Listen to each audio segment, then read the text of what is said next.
are listening to Rootbound, a podcast about plants for when you're stuck inside.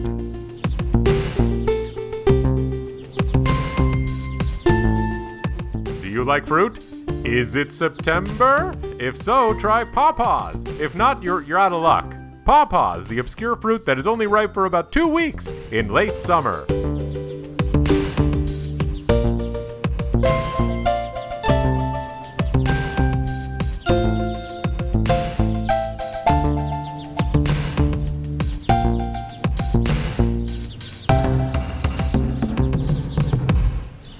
Hello, everyone. Thank you for listening to another episode of Rootbound. I'm your host, Steve. And hey, we haven't done any vocabulary for a little while, so let's do that. I was looking at Wikipedia today because I was checking out the plant that you're going to hear about in a few minutes from our guest, and there was a word on that Wikipedia page that I've seen on the Wikipedia page for many, many plants, and it's a word that I assumed I knew the definition of, but it turns out that I didn't have it quite fully there, and that word is inflorescence. Now, I just assumed that inflorescence was just a fancy word for flower, but it turns out it's a little bit more complicated than that. Inflorescence refers to the entire flowering part of a plant. So from where the stem leaves the main part of the plant and turns into the flower, all those pieces that are attached to the flower is the inflorescence. The flower is just a part of that. So that's what inflorescence means. There's many different kinds of inflorescences. You think about all the different plants out there and how they present their flowers and how those flowers are attached to the rest of the plant. There's a tons of different kinds, and all those kinds have words, and I don't know all those names yet. I saw a list. It's quite complicated. But just to give a little sneak peek, the plant we're going to talk about with our guest today is a raceme. You can Google that. I actually don't know the full definition of that. Maybe I'll get into that in another episode. But just to give a few examples of some prominent inflorescences, now remember, all flowering plants have inflorescence, but some of them are more showy than others. You know, you think about, like, I have a peach tree, and the way that those flowers are attached to the tree are kind of like, that doesn't really stand out. The flowers stand out, but the inflorescence, the whole way they attach to the tree, is not very, notable, in my opinion. But there's some other ones that are. So one that first came to mind when I read the word and was like, oh, I get inflorescence now, is elderberry. And if you look up elderberry flowers, you'll see that they show in this kind of circular disc of white flowers, and there's actually many, many, many flowers in the inflorescence. So a stem comes off of the main plant and it splits into these hundreds of little tiny flowers in this circular disc, and that whole thing is the inflorescence. Another notable example of an inflorescence comes from the episode when we were talking with my friend Christina about agave a few episodes back, and the agave sends up this huge shoot where all the flowers come off the sides of it, but that entire shoot is the inflorescence. So hopefully that gives you a little better idea of what the word means. It's not just a fancy word for flower. It has more meaning than that. And that's, I think all these botanical terms are like that. They have more nuance than I think we assume sometimes, or at least I assume. So that's inflorescence, and let's go ahead and meet our guest. You keep using the word. I don't think it means what you think it means. Hi, Rachel. Hi. Thank you for joining me on this episode. I'm excited to be here. So just for the audience, if you remember the last episode when we talked with Ryan, we're actually still at the same location. Rachel was secretly at the table the whole time, and Ryan is still here, where we just finished a meal of Chinese food, and we're talking about plants. And Rachel, do you have a plant to share with us today? I'm going to talk about the hyacinth. That's awesome. I literally know zero about the hyacinth, and so I'm excited to learn about it with you. What does it look like again? Well, I mean, you describe it. Okay, so I'll show you this one. Okay, yeah, good. It's the background of my phone, so it's this purple flower right here. It comes in lots of other colors, like white or pink or blue. Okay. I remember now.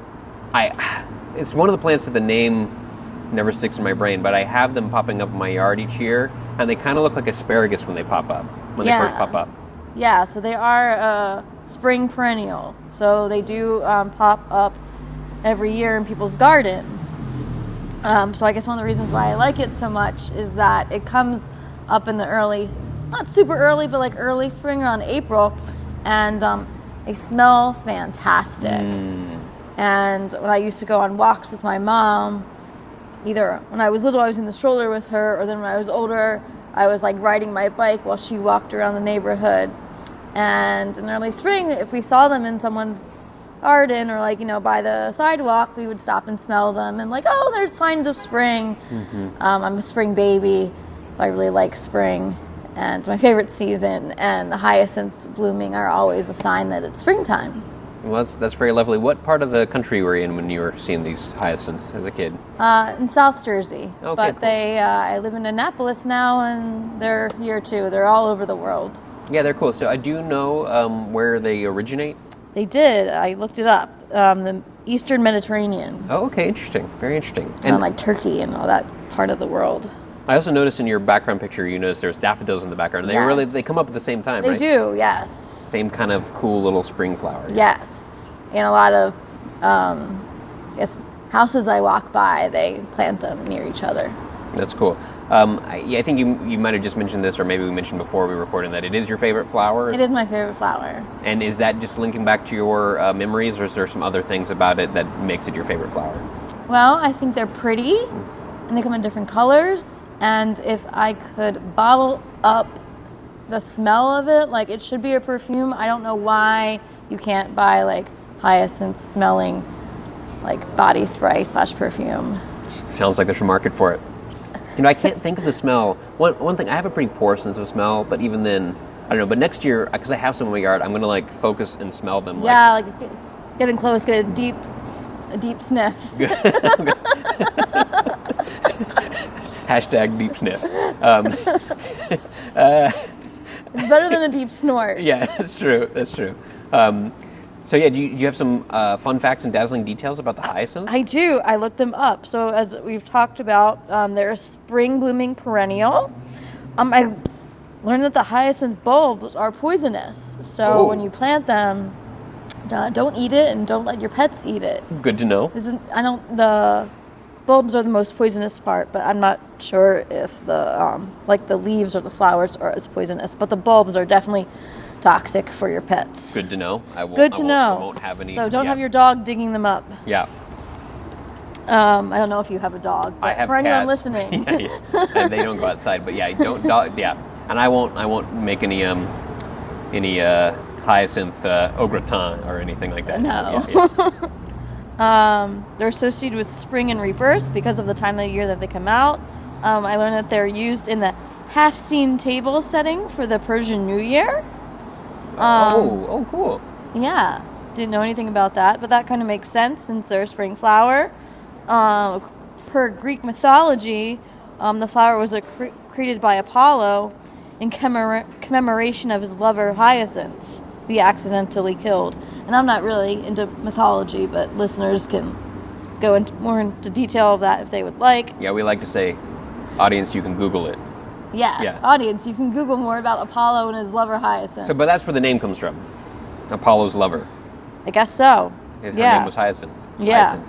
What did you say before we started recording about the pronunciation of hyacinth? Oh, yeah. So my mom I always thought she said hyacinth, like without the TH, but the TH is in the word. I didn't even look up this word until, I was an adult. Like, what's the name of this flower? So I called my mom this morning, and she's like, I think it's a soft TH. Maybe I just don't really say it because of, like, my South Jersey accent or something. I see. So I did have to, be like, it's not written how I grew up hearing it. So maybe it might be listener error. I don't know. That's interesting. I wonder if, because I always heard hyacinth, but it is hard to say.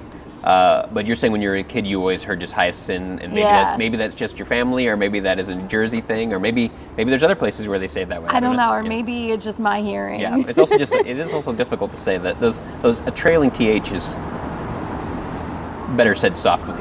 Yeah. Yeah. And that the one that I guess we see in our gardens is the Hyacinth orientalis, which is the common hyacinth. And it's not the same as a grape hyacinth.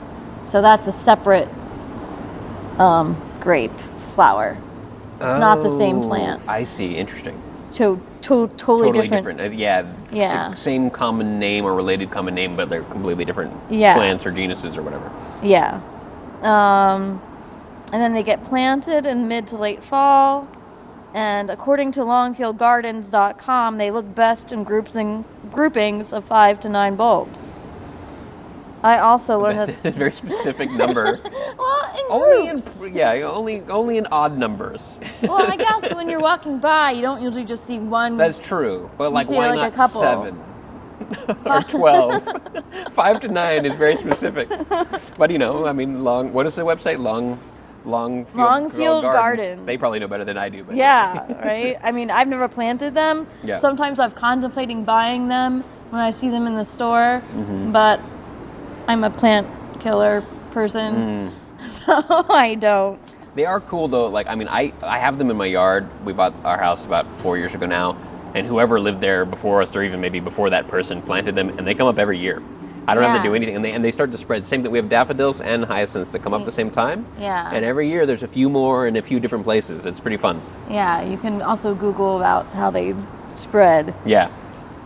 And so I also learned that hyacinth is the common name for approximately 30 perennial flowers, and that March 7th is World Hyacinth Day. Oh, wow. That's a good time for it. It is. Yeah. Even though there are more of April bloomers around May.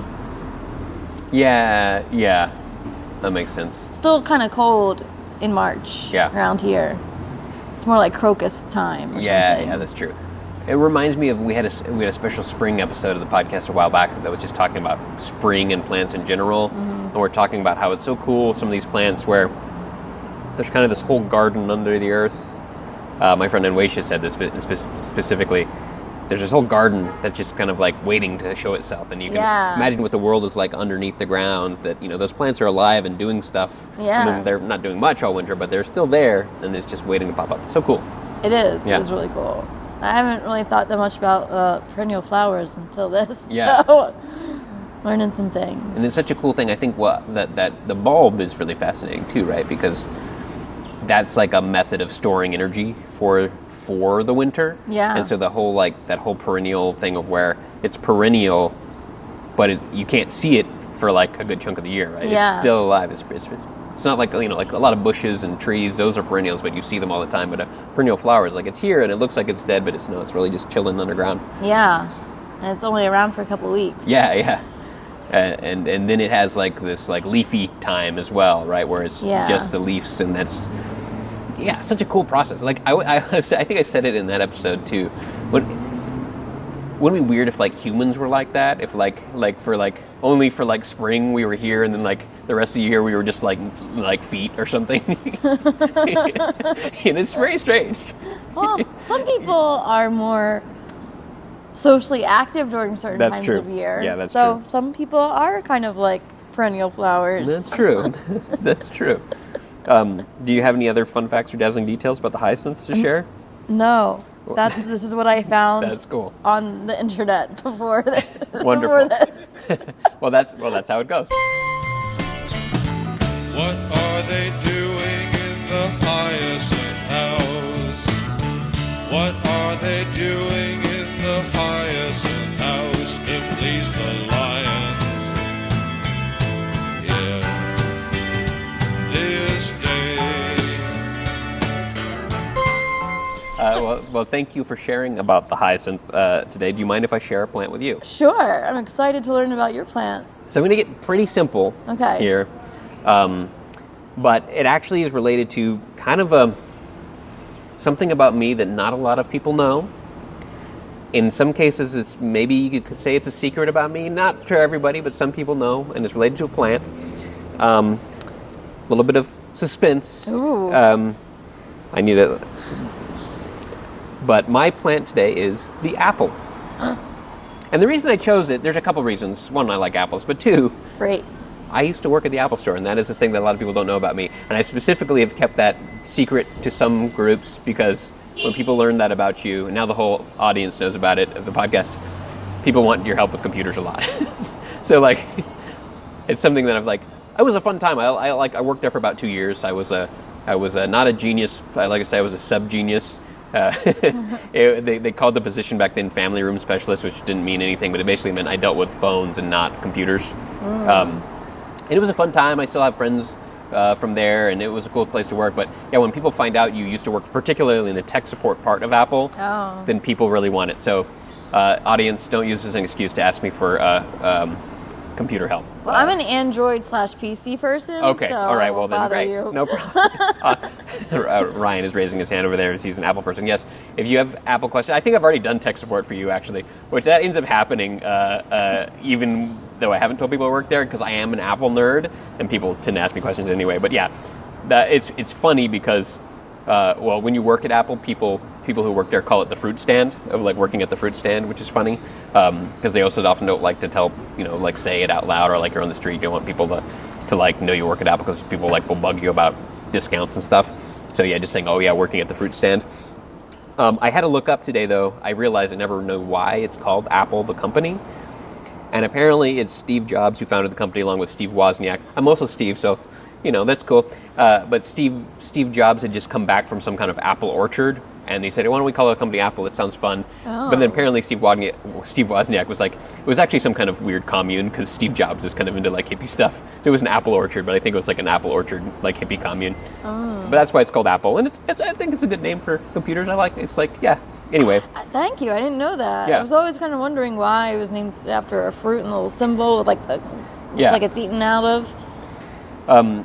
But going more to like fun facts, but also like I do like apples. Also, I'm a beekeeper.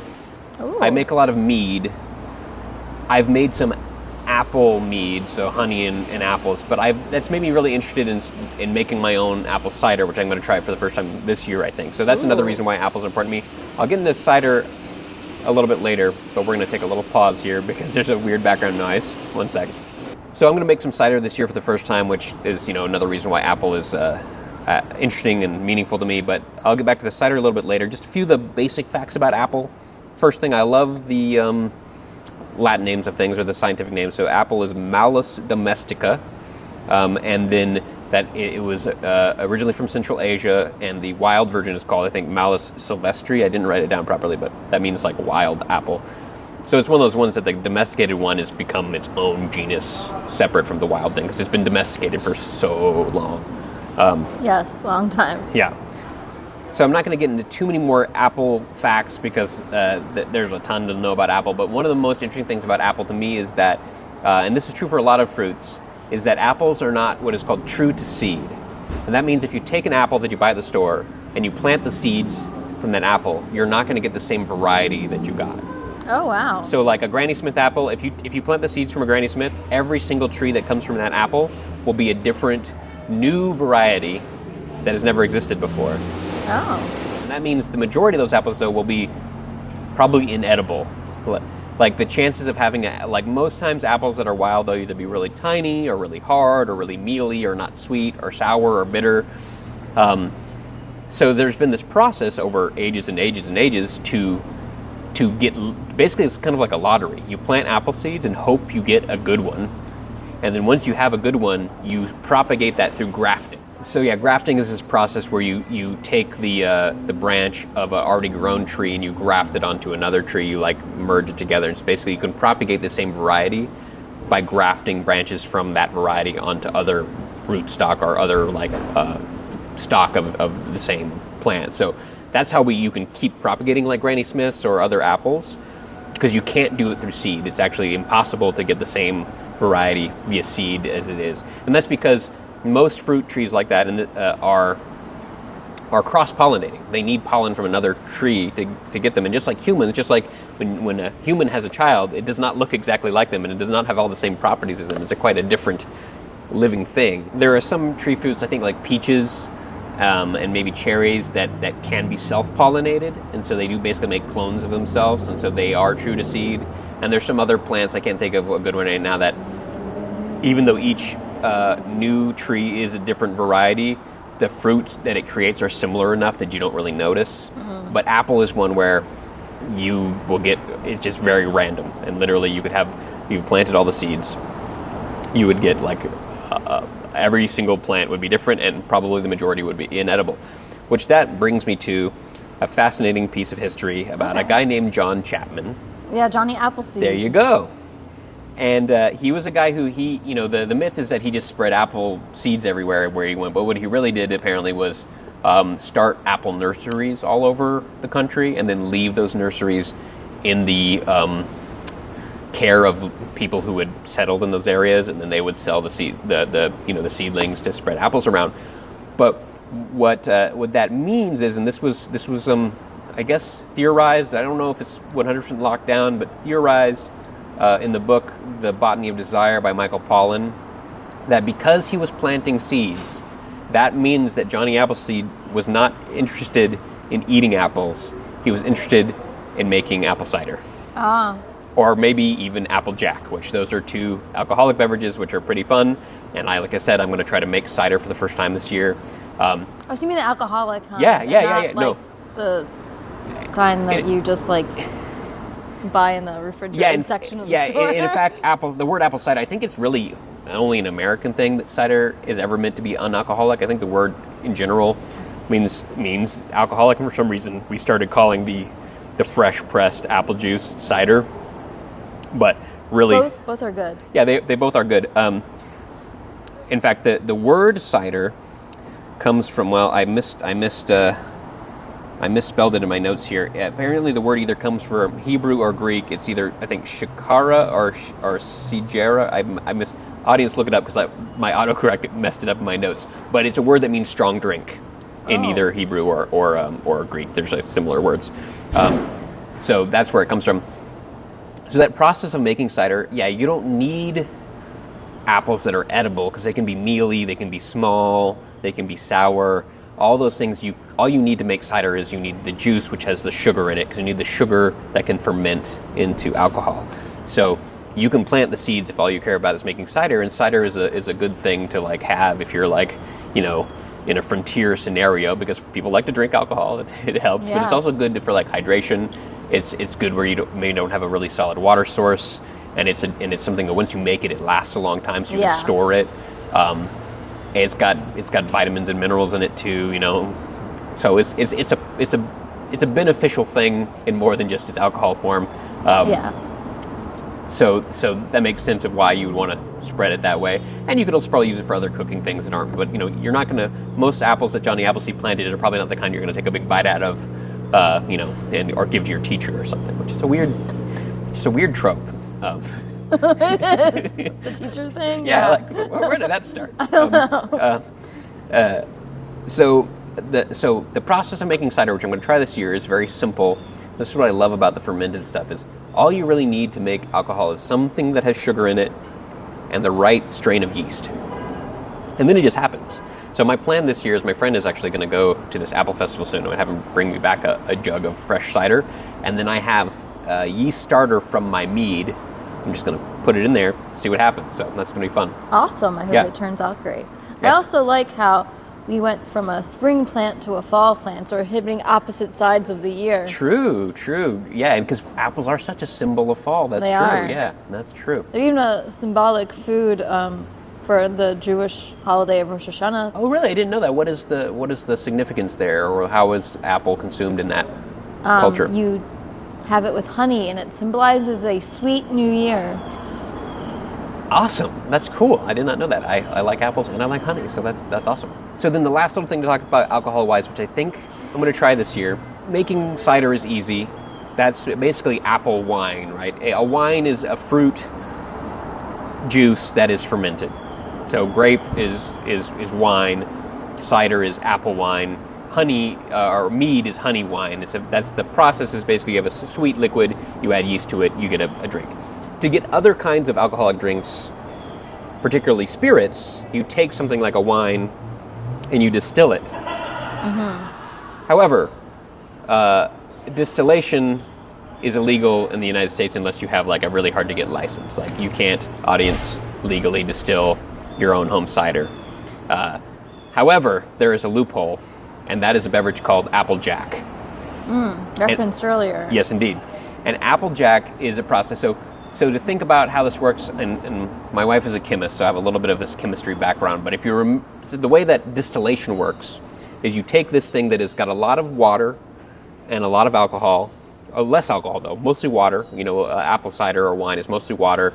It's got a little bit of alcohol, up to 14% or whatever, depending on the variety, and other stuff in it. And what you're trying to do when you distill something is get rid of the water and keep the alcohol.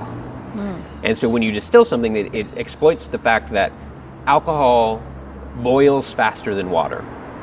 Yes. So if you put it under a heat source and have some way to trap the alcohol steam coming off, and you keep it low enough where you're not boiling a lot of water too, you're going to get some water. That's what, no alcohol is ever pure. You get some water too. You end up concentrating the alcohol in that process. So if you want to make something that is stronger alcohol, you need to figure out a way to concentrate the alcohol, and that's what distilling is, but that is something you cannot legally do in the United States unless you have a federal license. However, the loophole with Applejack is that water freezes at a higher temperature than alcohol. So alcohol takes a colder temperature to freeze. Which is why people put it in their freezer. Yes, right. You can't freeze, if you put a hard bottle of vodka in your freezer, it won't freeze, right? So that trick is you can, and this is what people did back in the Johnny Appleseed days, is you leave your bucket of cider outside in the winter, and then you check on it periodically, and the top layer will form ice first, because also water is less dense when it's frozen, so it floats to the top. And so basically you just keep scraping off the ice and discarding it, and you get a more concentrated alcoholic beverage. I've never done this before. This is all theory. You can't get it as high of alcohol percentage that way as distilling, but so you can get up to like 100% if you wanted to. I think with Applejack you can get into the 20s or 30s maybe, and you can do this with wine too, I guess, or anything like this. It's called I think freeze distilling is sometimes what they call it, or fractional crystallization, I think is a technical chemistry term. Okay. The one catch is, and I'm going to try this, the one catch is you got to drink smaller amounts and be a little more careful with it, because when you make wine, the yeast makes different kinds of alcohol. We're interested in the ethanol, but there's methanol is also created in some cases. The yeast is turning things into methanol. Methanol is not really good for you. Ethanol is also not that great for you, but it's not as bad. You can't drink straight ethanol anyway, but methanol is much more toxic to humans. But so when you're distilling something, the methanol comes out first because it has an even a lower boiling point. And so that's why you separate something called the heads of the process, and you throw that away, and then you take just the middle part of the distillation, and you actually throw away the end as well. So you're trying to just get as mostly ethanol in the distillation, and you're getting rid of the methanol. The problem is when you make Applejack, there's no way to separate those. Yeah. So they say that if you make Applejack, the chances of hangover are much higher because you might have more methanol in it, and you may not want to drink as much Applejack as you would, say, an apple brandy. So we'll see how it goes. I don't think I'll poison myself, but I'm going to try that this year to make Applejack with some cider. So that's my plan, and that's what I have to say about the apple. It's tasty. Yes. Sippin' cider, cider, sippin' cider, cider, sippin' cider. The prettiest gal I ever saw was sippin' cider through a straw. The prettiest gal I ever saw was sippin' cider through a straw. Here's a fun sound.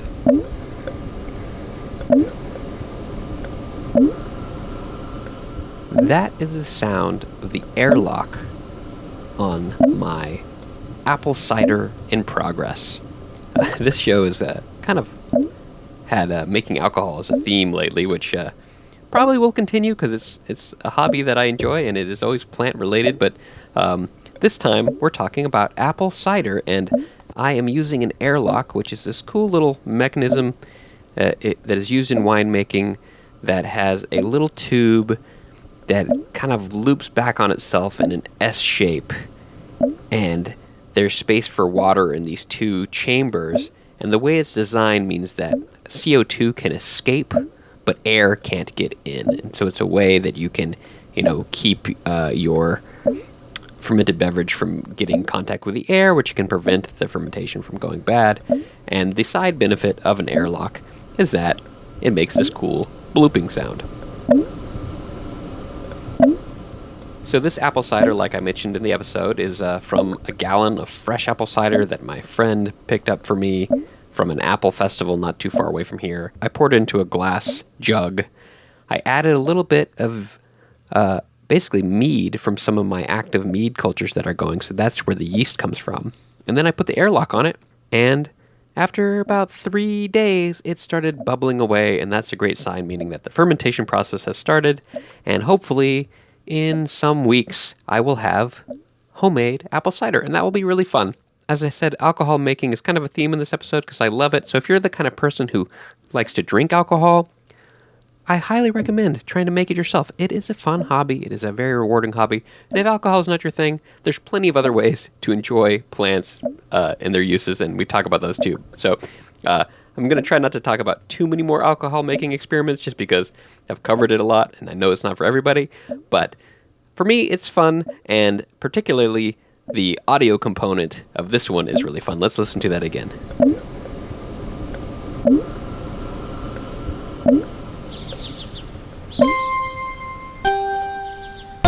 My guest on this episode of Rootbound was Rachael LaBattaglia. Rachael is a New Jerseyan based in Annapolis. She loves volunteer work and trivia. Rootbound is hosted by Steve Ellington, who will probably still do Apple tech support for you if you ask nicely. Music by Christian Kriegesgota, Fake Ads by David Lonnie. Rootbound is a podcast about plants for when you're stuck inside, but if you can go outside, find some hyacinths and give them a deep sniff. Do you like fruit? Is it September? If not, you're out of luck.